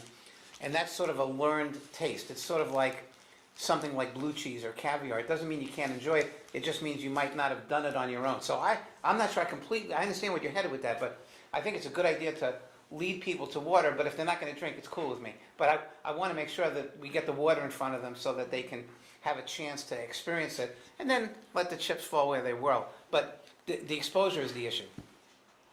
And I think at art exhibitions, particularly for abstract art, instead of a long posted essay next to the painting Yes. that explains the theoretical underpinnings of what the artist is doing, there should be a list of questions about people's individual reactions to it, to stimulate They people do that to for think children, a about lot of art exhibits. That's They have, right. like, That's what we questions do for the kids. interactive. But they don't do it for adults. they That's should. what really say, I like, think you the know. Hood Museum is doing that a little bit. Who? Yeah. I saw And some questions. The Hood Museum is very good at that. They have program guides with questions and stuff, yes. Yeah. Totally. Yes. And I was taught, don't read. the statement next to the work of Yeah. art, to the contemporary art, before you look at it. Right. Like, look at the work for a while, and then if you want to, like, what year was it, where does the artist live, you know, who donated it, and whatever statement there is, like, look at that after, but don't look at that first, that's what. Right, Well, that's make sure you because like you the work guys- first. If you like the work, then you want to find out more. If you don't like the work, you don't need to read anything, you know. Yeah, but that's because you've had so much experience looking at art, right? No, no. Yeah, I think so. I know that, sorry, I'm gonna disagree. That's okay. Well, I remember the first I time it think- happened, that's why it was way before then, yeah. I know I do both. I know when I go to the Met or anything, I will engage with the work and then I'll, you know, and then I'll put on or the Guggenheim. You know, there was a black and white show of Picasso's, and had I not put on that audio, I wouldn't be in tears probably at the top floor. So, you know, you have to, like, as an art organization, we have to read an audience. We have Right. to know what gives them pleasure in appreciating a work of art. And so I think the rule book is perhaps different for an art organization. And you can have multiple having- points of entry. People can Yeah. choose where they That's enter. right. If You they can definitely read the we full can essay, expand, yeah, or you they know. do the audio tour, or they engage in the way that they want to engage. But you guys have already, you know how to look at art, you already know how to read a work of art. So you don't necessarily need those extra little prompts. But if we're trying to engage a new kind of audience or generate a new kind of appreciator, it doesn't hurt to have these extra tools. I think But they the could be more interesting. I think their presence is important, but I agree with her in terms of the order. And even if someone's never looked at, when people come through the collection, they often say things like, "Well, what's this about?" And I'll say, "What do you think?" You know, because my opinion is no more valid than anyone else's. I'm not the artist, you know, I don't know what they were thinking. Yes. Sometimes I do, but you know, I generally don't. And so I said, "What do you think?" And we have a conversation if we can. Yes, that's ideal. Yeah. Yeah, Glenn's been waiting. As an artist, I have a sometimes awkward relationship with collectors, I think. I thought there were a couple of interesting things that were said earlier. One, Sam, you said that the artists and the collectors really depend on each other, which I think is true to an extent. But I think that I don't want to depend on collectors in some ways. I think there's some degree of, I mean, I like all of you. I think We don't take it personally. yeah, I think that there is a small degree of antagonism as an artist in my sense of collectors and my relationship with them. And I think I have a question that's related to that, which is, as collectors who, at least in some cases, are dealing directly with the artists, do you have any anecdotes or memories of unintentionally affecting the artist's ongoing work? Or do you have any feeling about whether you try not to, like as a collector, affect an artist's work? Like the sort of scientific idea of you know, you don't want Butterfly effect. to, yeah, you don't want to screw I it would up. never want to do that. Yeah, I mean, an artist is on some trajectory and that's their career, that's their business. I also will never, if I'm buying out of a studio, if I go to a gallery, I'll ask for discounts. But if I go to a studio and I'm interested in the work, I ask how much it is and I'll either pay it or not buy it. Yeah. Because I would never bargain with an artist directly. As you might expect, my relationship is somewhat different. I have great respect for artists, and a lot of artists seem to have respect for my perspective. I don't. You're always wondering as a collector why that is, right? Is it because I'm so brilliant, or is it because I just have bought a lot of art and they feel, you know? But artists, especially artists that have strong relationships with and friendships with, have asked a lot of things over time in terms of, what do you think about this? And my work is heading in this direction. You have any thoughts about that? Or if you were going to do something similar to this, how would you, you know? And so, and I'm very free about providing my opinion, particularly if it's requested. Although I have been known to do that, irrespective. I'm not that concerned about the incorporation of an idea. I would consider that flattering if it happened and it was executed well. You know, if it works well, it's my idea. If it works out poorly, it's not my idea. But I think in life, there are so many different things that happen that it's really hard to specifically say, you know, I woke up this morning and instead of having a coffee, I had a matcha. And that had a difference in the studio today. You know, so I could be one of those matchas instead of a coffee. And so I don't give much thought to influencing an artist one way or the other. It's fine if it happens. If it doesn't happen, that's fine too. And I do ask for discounts if I'm buying a lot of things, which I tend to do. I don't do it if I'm not going to buy a lot of things. But I find a lot of artists, if they're trying to be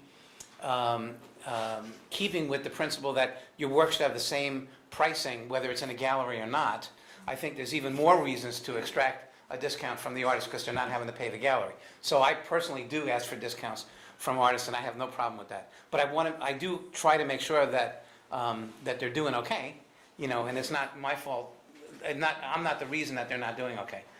You know, so. Yeah. But conversely, even though I'll ask a dealer for a discount on a work of art, I will never go behind the dealer's back and Right. approach an artist directly. Because if the dealer doesn't make any money, the gallery will close, Sure, and yeah. when we lived in New York, then we wouldn't have anything to do on Saturdays. Yes, I agree with that. Oh, there's some questions. Yeah. Don't you suppose, I do, that most of the impact of any work of art has to do with one's own value system and what you are moved by. And those feelings may not be very conscious. So that when you get knocked out by something fabulous, there's all kinds of ways of sort of inner growth of your own by noticing those things. I have loved much of the art in London every time I've been there. And one that completely knocked me out was an Ai Weiwei exhibit at the Royal Academy when the artist was talking about the fact that in China the birth rate was so low because of the rules that you couldn't have more than 2 children. And one of the exhibits that was particularly knockout was a whole room about 5 times the size of this one with little tiny marble trees depicting a forest. And you entered it from far away, the end of the room, and there's this carpet of white little trees. And at the end of it was a full-size baby carriage that was empty. And it just blew me away. And ever since then, I've been really looking at Ai Weiwei and think, I know that people say it's political art, but this That's time, okay. What is it? we need that. Yeah. So, It's not a contradiction. Political art's fine, yeah. what? There's not a contradiction. Political art is fine, and if it has that inner energy, it's fine, yeah. And I use it all the time in my own practice. I'm the Indian analyst, and I show and talk about art a great deal with people. And I ask them to imagine a picture or a feeling that they have that might become a picture or a piece of art. And it's usually pretty helpful. To your client. Right, to the client who's, Yeah. you're introducing like some, Yeah, well, I get a kick out of it too. That's a great way to put it. okay, I have a question. There was a question. Oh, yeah, sorry. Oh, hi. Yeah, so I was curious about, like from our perspective, the degree of engagement that you have with visitors. So in our case at the Bundy, people, Jude and I almost always open with a brief history of the building. You know, we ask, have you been here before? But people are curious about the building and the grounds and how did this come about. We usually follow that with a bit of a discussion and introduction to the 3 artists that are there. And then, you know, often we'll go on and we'll move around the room a little bit with them. And I wonder if that's not too much based on what we were talking about 10 minutes ago here about just letting them in the room and letting them finding out on their own. But then for me, that lack of engagement is not as rewarding And I wonder if that's the same for the guest. What do you think? I'm sure it varies by person, you know. I mean, have you ever gone to a store to buy an appliance and someone attaches themselves to you and says, thinking about a washing machine? I hope that's You know. not the case. Well, what I'm saying, I think that's whether it's true or not, that's one end of the spectrum of perception, and then the other end would be, well, you know, I've been here for, you know, an hour and a half and no one said boo to me. Right. So somewhere in between is like a happy medium, but it depends upon the person. So, and you can tell, you know, you're sensitive, you can tell if someone's enjoying your spiel about the architecture and the grounds and the three artists, but if every time you start a sentence, they're like, that was nice, and then, you know, let them alone. But I'd like to think we have a pretty good read on people. right, exactly, right, exactly. But you know, the work that we have on display is always for sale, but we're not seen as a commercial gallery. We're seen as a destination museum as well. I would say 50-50 architecture and art, you know, people's reason for coming. And you should figure out if that's okay with you. It's okay with me. Okay, Yeah. all right, okay. Thanks. Yeah. So I just want to say one thing about the Studios Without Walls. As an artist myself and a curator, and it's all site-specific sculpture, basically. So I've created a cohort of artists each year. And then what we do is, not only do we have the signs with the QR code and the artist statement, but we also do a really fun thing. We have a map.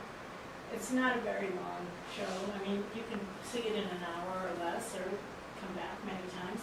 But what I ask each artist to do, and they love doing this, is they create either a haiku or a clue or something that rhymes, and then we put that on the map. And so what it does is it gives people a starting point to have a conversation.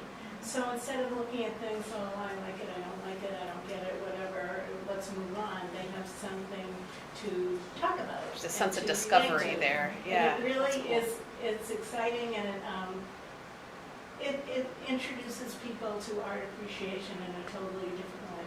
And even if they don't get the clue or whatever, then they're still looking at things on a much deeper level.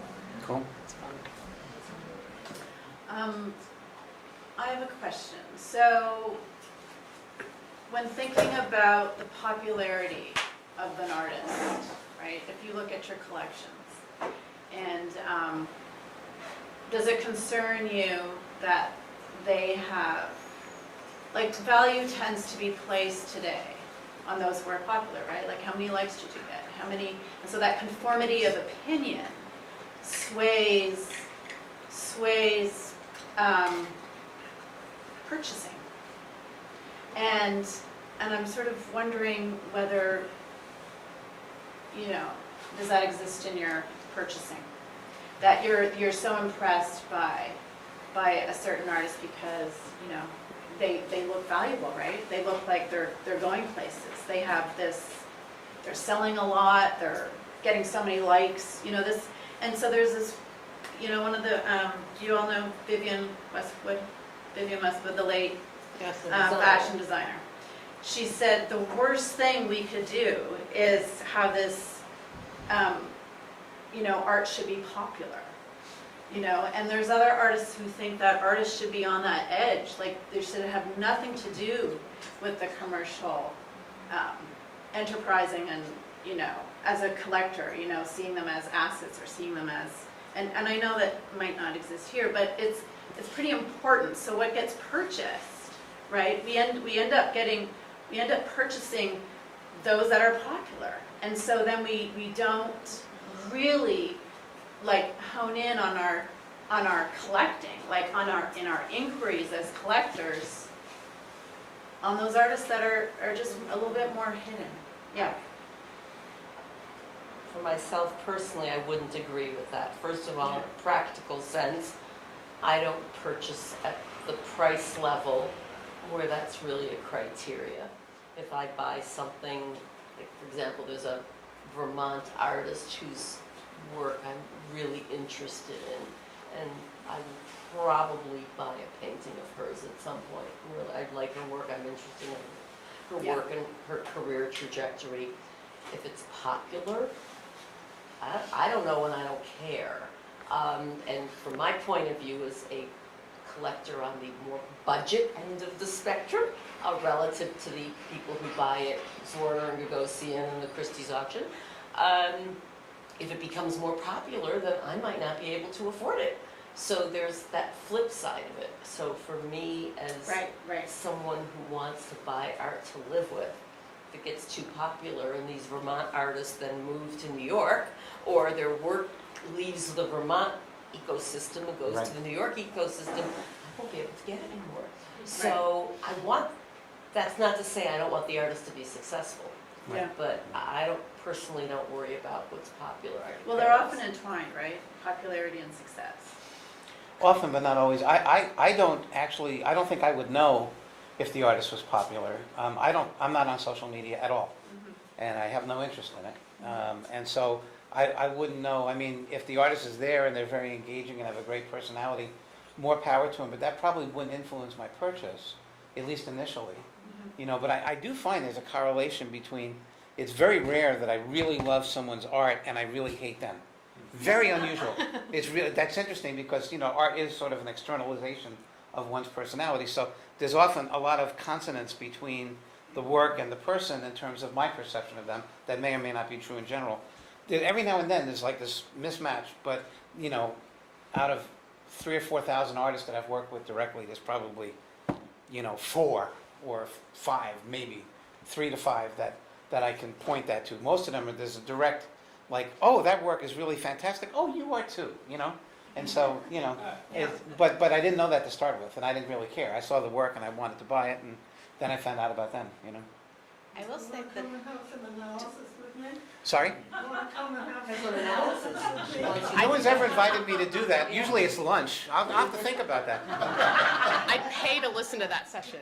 Yeah. I just want to say, I think what you said was a wonderful question, wonderful insight. Yes. Speaking as an artist, there is a notion that you go into the studio with of what people expect, what is known, and do you want to flatter people's sensibility or are you looking for your own? Right on. And sometimes you have a crossroads, and you have to take, you think you have to take the one that's most personal, but it's not going to be appreciated. That's right. And I think you were heading there somehow. And you know what I mean? So it may not be what's popular, but still we all have an idea of what the popular imagination is, what it likes, what flatters it, and to try to go against that is not that easy. It isn't, and, oh yeah, go ahead. No, I was just going to say that as a collector, I find myself in opposition to the whole notion of popularity. So a lot of people whose work we bought in a first or second show became very popular, and of course, you're right, I couldn't possibly afford that now. I remember one dealer pressuring me to buy something that I didn't really like. Oh, no. And he said, well, Madonna got one. And I said, okay, that's it. That does it. And, we went to another gallery in the same building and bought something that's wonderful, and we still love it, and it still hangs in the dining room. Yeah. Okay, so artists, okay? Do you think there are artists who are making according to a certain kind of what's popular? Of course. Yeah. according to what?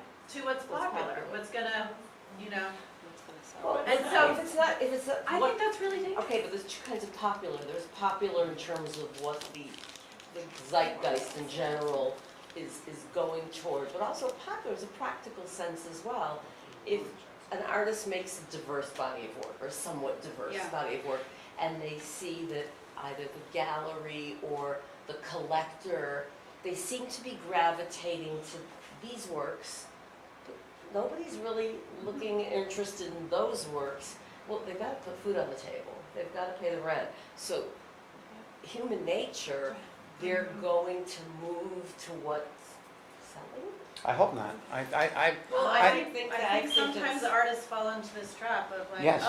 they measure their success based on how many paintings they've sold. There's another P, pandering, and it's not popularity, but I think I think the best work is the work that best represents the artist's feelings and intent and vision. And when artists try to be someone other than themselves, it falls flat. Even if they try to be popular, I don't think it often works. Or if it does, it Yeah, it doesn't. only works for a very limited period of time. Right. And then it's fair weather friend kind of thing. I think Yeah. artists are best served by being themselves and developing themselves as best as they can, and almost not paying attention to what anyone else thinks. And I feel the same way as a collector. I'm happy to have other people's opinions, but it doesn't influence mine at all. So I think a lot of it's a myth, and I think if Donald Judd were on a deserted island, he would never be making that same work over and over again. Like, I think. Oh, definitely. I think it just happens, my personal opinion is it kind of happens subconsciously because of the drive and the fact that collectors and dealers need to be able to say, oh, that's a John Smith. Oh, okay, well then it's got monetary value. Some artists John have- starts doing something weird, like, yeah, all that stuff you just bought is worth nothing. A lot of artists will develop a comfort zone. They'll get into a comfort zone. Robert Indiana is the best example of that. I mean, he was making those damn letters and numbers and cubes because every time he did one, the gallery got $300,000 and he got half of that, assumably. So it was a good retirement program for him. But there are artists who have been creative and original throughout their whole life cycles. It is the minority, but that to me is the highest point of potential development for the artist. I agree that it's not going to get them the fiscal stardom that maybe someone like Donald Judd had.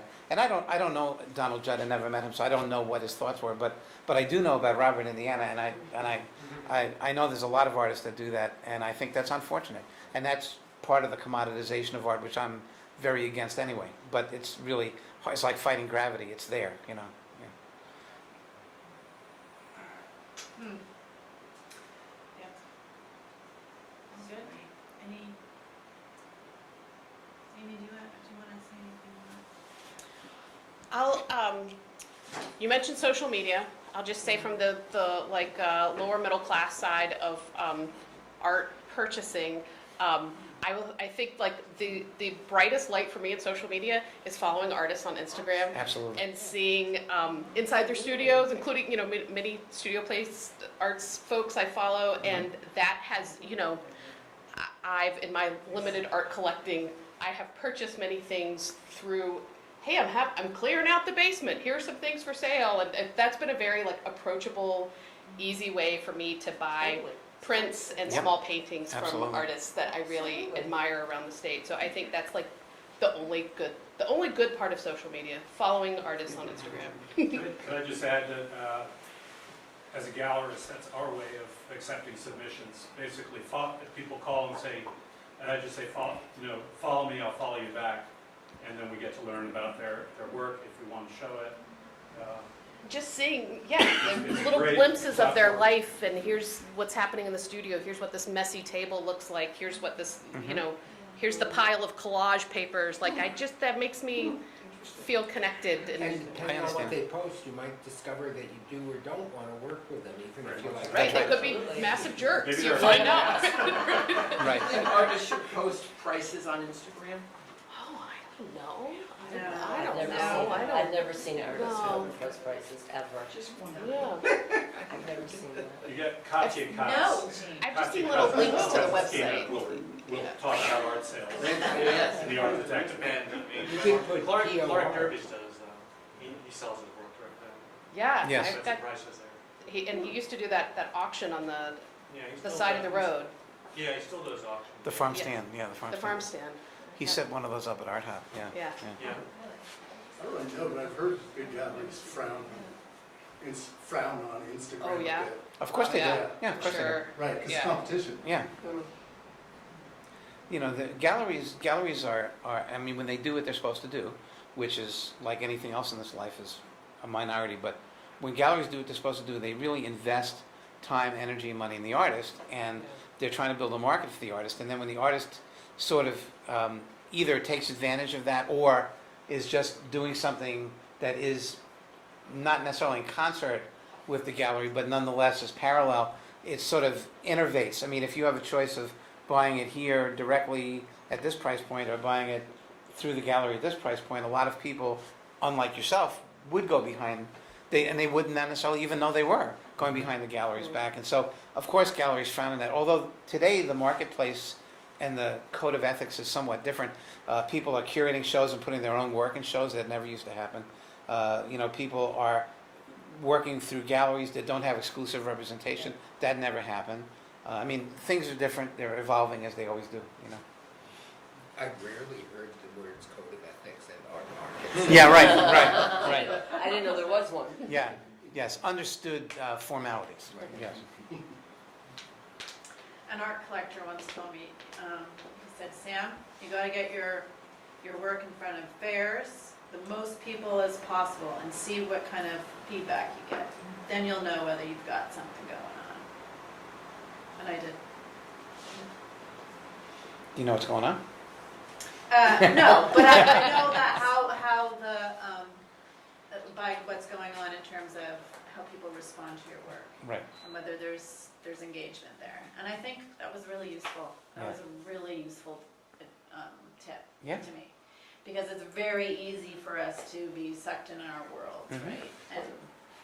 But that doesn't mean you can't keep going, which brings back to Vivienne Westwood, right? So Vivienne Westwood started the punk scene in the 70s, right, with her husband, Malcolm McLuhan. And so, without those people on the edge, right, who are really trying to actively go against status quo, it's going to be hard to see where the role of the artist is how are we evolving, right? How are we contributing to culture? Are we just going to continue producing to consume? I don't know. It's a question in my head. Yeah. I'm surprised it hasn't imploded already with the prevalence of the fairs and the density of the fairs and the number of fairs. I remember when I first started thinking about art, I would go to the art fair. And I would go, New York had one or two fair weeks, and now every other month, there's major art fairs in, not just there, but all over the world. There was a count that I saw, I don't remember what it was, but it's an unbelievable number of art fairs. And so it just seems unlikely that would be a sustainable ecosystem, but it has been. It really surprised me. Well, the big galleries just pack the stuff up that hasn't sold and ship it to the next fair. Yeah. Well, submission fees, though. Yeah. Sustain on submission fees that's half right. the time. But the $30 every artist pays to see. Well, that doesn't happen so Maybe much that's at that the level. fairs. Yeah, at that level, that Fairs. doesn't happen, yeah. Yeah. The gallery is paying to get the booth, and they either represent you or they don't, yeah. Major money, and Yeah. I just read a really interesting article recently about Frieze, and the Frieze world, and they are launching or buying other fairs. Right. Oh my So God. they are now, if you look at, we did a graph of Frieze, Frieze-owned fairs, they are in a position, this is crazy from a business point of view, they've created a system where they're competing with themselves. Right. Because they might have multiple fairs taking place at the same time, so they're actually competing with themselves. But aren't they testing the market? They've got different slices of the ecosystem. Different Yeah. sizes. But I in see. terms of timing of fairs, they might be running a fair in this country, and they might be running a fair in this country.